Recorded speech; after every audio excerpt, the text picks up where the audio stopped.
Governor Yahaya Bello at his polling unit 11 open space Asogbo compound, Ebaagasa Ahache, to cast his ballot alongside his family members.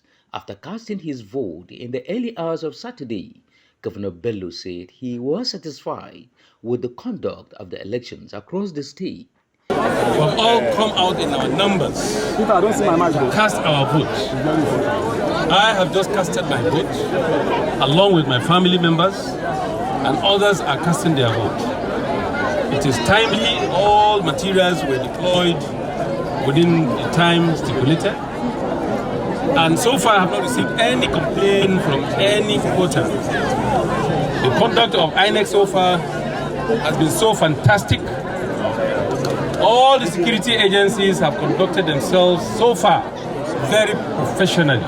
He explained that incidences of election violence in Kogi State may well now be a thing of the past, as his administration has addressed those factors leading to such acts and the general insecurity in the state.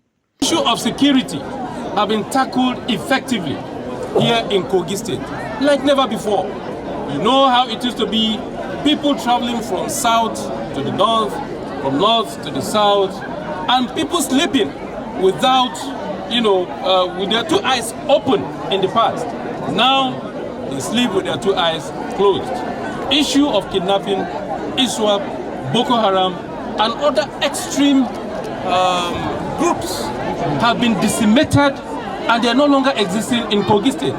That is the effort of this administration, or of my own administration. So therefore, I am very, very sure that the next administration, by the special grace of God, that will be emplaced by the people of Kogi State today, will take over from me and continue to build on that. And I know very well, you know where my heart is, and you know where the citizens' hearts are, and we are going to come off very triumphantly. Governor Bello expressed optimism that the people of Kogi State will elect a credible candidate as his successor to continue with his dreams and aspirations for the state.